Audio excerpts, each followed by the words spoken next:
उसे सिर्फ अपनी नाक ऊंची करवानी थी, लेकिन उसकी एक चाहत ने उसकी पूरी जिंदगी बर्बाद कर दी। राजकुमार से शादी का सपना देखते देखते वह ऐसी राह पर चल पड़ी जहां से वापसी आना नामुमकिन था। आखिर उस रात महल में ऐसा क्या हुआ जिसने सब कुछ बदल दिया? ये कहानी है एक वीरा नाम की लड़की की, जिसका सपना साधारण नहीं था।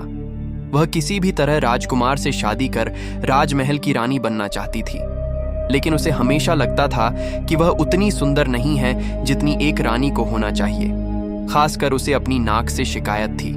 उसे लगता था कि अगर उसकी नाक ऊंची और चेहरा ज्यादा आकर्षक हो जाए तो उसकी किस्मत बदल सकती है।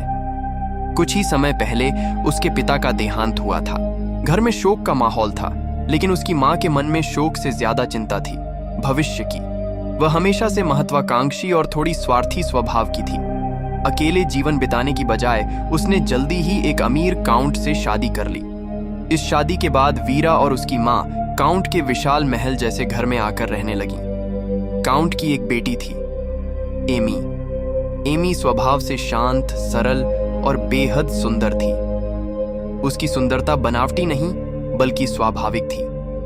पहली ही मुलाकात में वीरा समझ गई कि अगर उसे किसी से मुकाबला करना है तो वह एमी ही है, लेकिन किस्मत ने पलटी मारी। शादी के कुछ ही समय बाद काउंट की अचानक मृत्यु हो गई। जब कागजात खोले गए तो सच सामने आया। वह भारी कर्ज में डूबा हुआ था। घर पर लेनदारों का जमावड़ा लग गया। महल जैसा घर, जमीन, गाड़ियां, नौकर सब छिन गया। देखते ही देखते पूरा परिवार सड़क पर आ गया। एमी ने गुस्से में सारा दोष वीरा और उसकी मां पर मढ़ दिया। उसने कहा कि यह शादी प्यार के लिए नहीं, पैसों के लिए की गई थी। वीरा के दिल पर यह बात तीर की तरह लगी, लेकिन उसके पास जवाब नहीं था। गरीबी ने उन्हें एक छोटे जर्जर घर में ला खड़ा किया।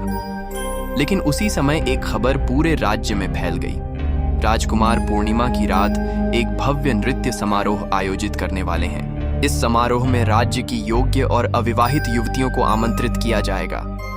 कहा गया कि राजकुमार अपनी भावी दुल्हन का चयन इसी समारोह में करेंगे। ये सुनते ही वीरा के भीतर फिर से उम्मीद जागी। एमी का नाम सूची में दर्ज हुआ। परिवार की सदस्य होने के कारण वीरा को भी निमंत्रण मिल गया। उसके लिए यह आखिरी मौका था अपनी किस्मत बदलने का।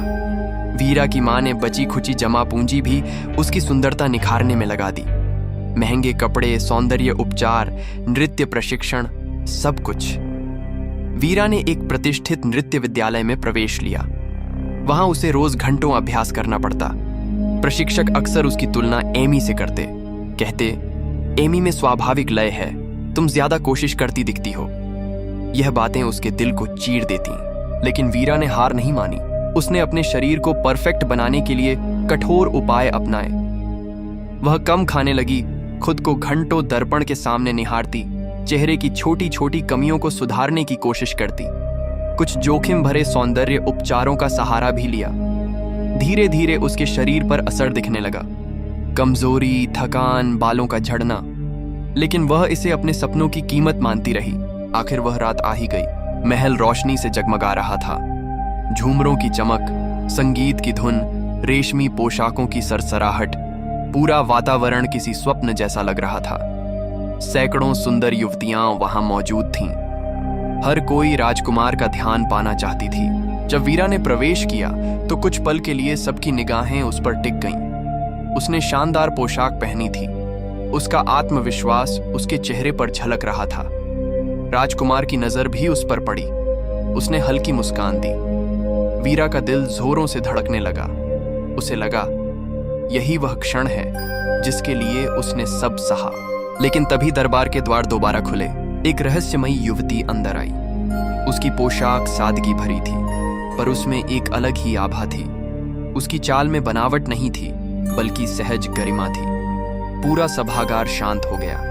राजकुमार की नजरें उसी पर टिक गईं और हटने का नाम नहीं ले रही थीं। वीरा का दिल बैठ गया। नृत्य शुरू हुआ। राजकुमार ने उसी रहस्यमयी युवती को नृत्य के लिए आमंत्रित किया। दोनों जब साथ नाचे तो ऐसा लगा जैसे पूरा महल थम गया हो। वीरा किनारे खड़ी यह सब देखती रही। रात के अंत में वह युवती अचानक चली गई। जाते जाते उसकी एक झूठी सीढ़ियों पर छूट गई।